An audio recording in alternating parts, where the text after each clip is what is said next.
Hey, salut tout le monde, j'espère que vous allez bien.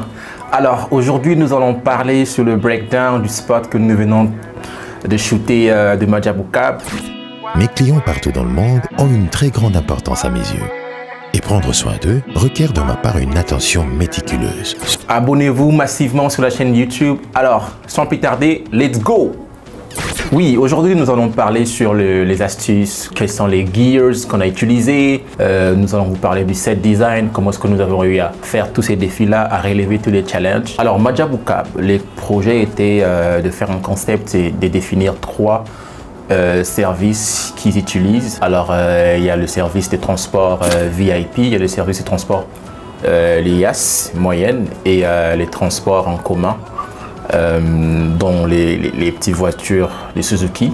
Sur ce, il fallait parler sur la sécurité, le confort, la disponibilité, et le tracking, les suivis. Parce que c'est rapide et elle sait que je suis en sécurité. Avant de commencer, nous allons parler sur les gears, le matériel qu'on a eu à utiliser durant cette production. Alors, la caméra qu'on avait utilisée, c'était la Blackmagic Ursa. Cette fois-ci, c'était la 12K, dont j'aime beaucoup le dynamic range de la caméra. Après, on avait le lens, le Tokinon 11-20, et on avait aussi utilisé un 85 de Rokinon. Par rapport à Madjabouka, c'est encore le plus pire, c'est le plus compliqué. Du coup, le travail est tombé sur la table, c'était une urgence en fait. On était confiants, le lendemain, on descend sur le terrain, c'est un tournage très complexe. On n'avait pas fait les repérages du bureau, mais on avait fait les deux repérages du restaurant et de l'école. On nous avait envoyé la photo du bureau. Puisqu'on était confiants suite à la photo qu'on avait reçue, qu'on est arrivé le jour J, on s'est rendu compte que c'était vraiment ce que je souhaitais. Visuellement, je voulais avoir une scène éclairée, dont on ressent de la lumière, parce que je savais que les castes devaient s'habiller sombre, donc noir, pour donner cette image cinématique et corporate. L'acteur qui a été choisi, l'acteur principal du spot, un jour avant le shoot, son téléphone n'était plus opérationnel. On a appelé parce que toute une journée, les téléphones ne passaient pas. Donc du coup, on était obligé de changer à la minute les castes principales de la scène du boss. Aux alentours de 15h-16h, entre moi et le réalisateur, on a essayé d'échanger un peu et de trouver une solution qui m'a proposé un cast. Donc il fallait que je puisse le contacter. Je le contacte aux alentours de 15h, 15h30. Sur la première scène, je savais exactement ce que j'allais faire en termes de ton de couleur, en termes de lighting, en termes de set. J'avais déjà des images de référence. Il fallait établir le plan du bureau. Il y avait tout autour de lumière partout. Mais nos sujets étaient un peu dark, pas trop éclairés, pour donner un peu la partie corporate, la partie responsable. Sur ce plan, vous pouvez voir le boss est très bien vêtu, très bien éclairé. Vous pouvez voir son visage est soft, l'angle est plongé, puisqu'il fallait refléter du fait que c'est lui qui contrôle le meeting. La scène de transition, on voit les téléphones du boss. Je savais exactement les in and out.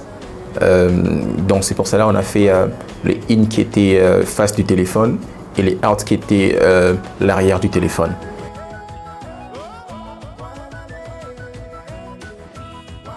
Passons à la deuxième scène qui était à l'école avec les enfants.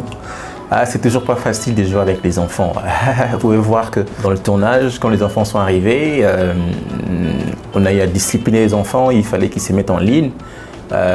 Pour que tout le monde se mette sur la scène, il fallait bien les diriger. Vous connaissez les enfants, ils sont turbulents.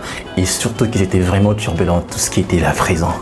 Donc on a des enfants et qu'on a eu des photos, mais quand la caméra est là, les enfants, ils ont du mal à acter, le réalisateur voulait changer. On a essayé de voir tous les paramètres, à ce qui valait avec les sous et tout ça. Et enfin, on est tombé sur un terrain, on a pu orienter les choses. Et les enfants se sont adaptés et puis voilà, vous allez voir ce que ça a donné. Les locations de la salle étaient vraiment ce que je souhaitais. Il y avait de la couleur.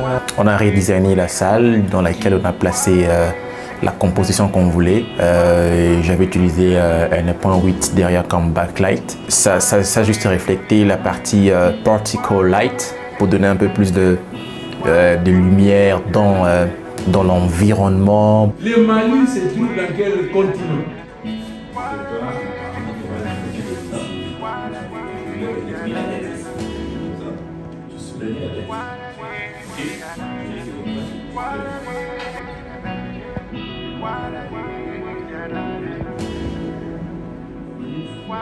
Manif et les autres, on écrit.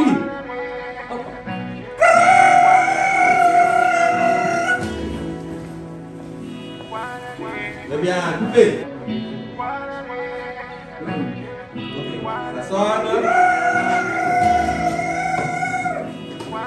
Et c'est par la scène de la fille qu'on a illustré la partie sécurité et surtout la partie tracking. Donc la partie tracking où on voit la maman qui est en train de surveiller en temps réel sa petite fille de l'école jusqu'à la maison. Le trajet, quoi. Elle est en train de surveiller le trajet. On reprend cette partie-là, genre le jusqu'au composé, ça va s'ouvrir. Ok? La marmite. J'aime beaucoup les footages de la femme puisque le lighting était vraiment au niveau. On voit que le skin était soft. À 13h quand c'est la sortie et que ma maman ne peut pas venir me chercher parce qu'elle s'occupe de mon petit frère, elle m'appelle pour me dire qu'elle a envoyé Madja Boukab venir me chercher pour rentrer à la maison.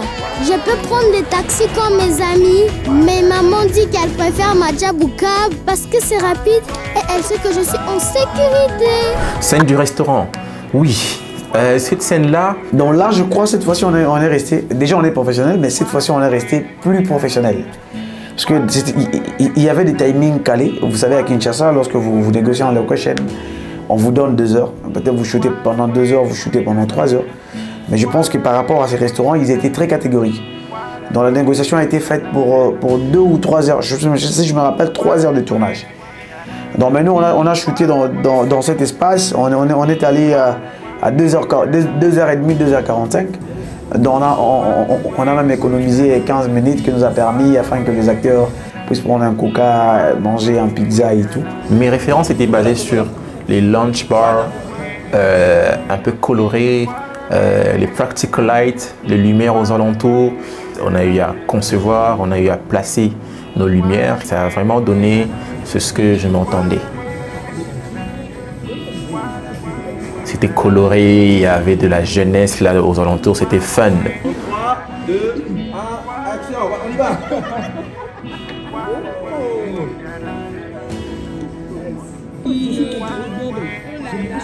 Et j'avais voulu à ce qu'on puisse avoir plusieurs mouvements de caméra, et plusieurs transitions, plusieurs whip pan.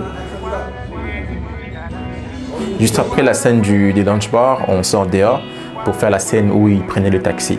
Alors cette scène-là nous a pris énormément de temps. Il fallait chercher l'électricité, on a ramené le groupe, on a installé, mais en fin de compte, on avait placé un point 8 derrière pour faire un backlight assez énorme suite à le lighting.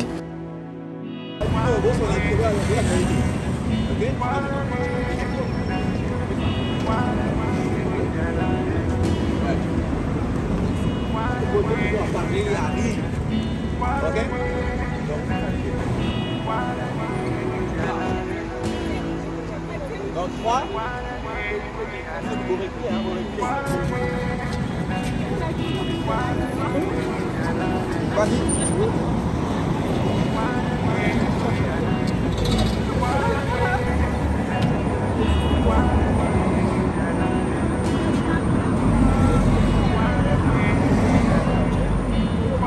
On a eu à faire la magie, les gens pensaient comme si la voiture qui partait, mais c'était pas du tout ça. Du coup, il y avait mes équipes qui faisaient comme si la voiture bondissait.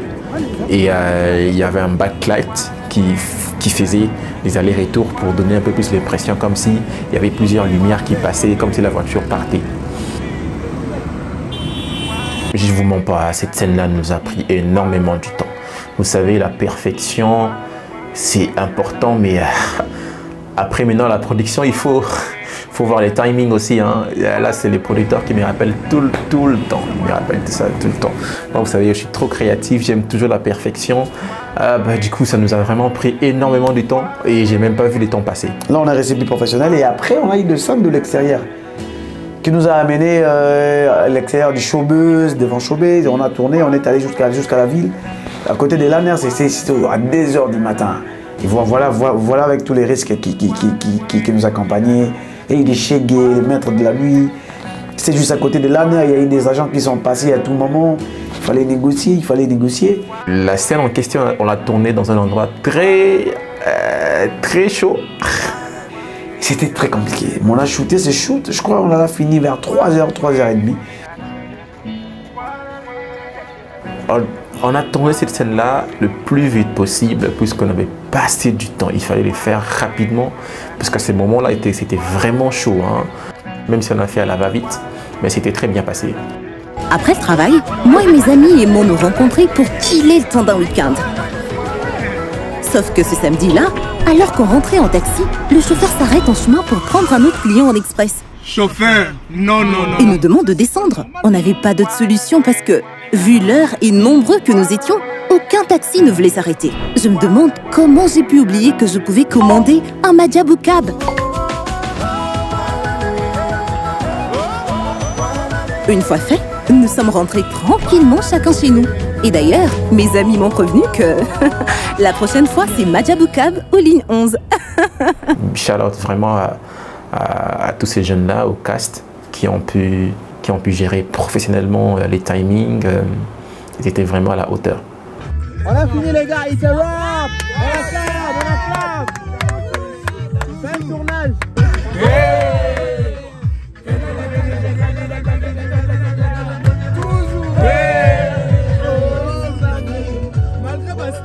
It's a wrap, que le tournage est fini. It's a wrap, tout le monde est content là. Sans plus tarder, merci de m'avoir suivi. Je vous dis à la prochaine. Restez branchés, commentez, likez, follow dans les réseaux sociaux. Et surtout, abonnez-vous massivement sur la chaîne YouTube. Et je vous dis à la prochaine.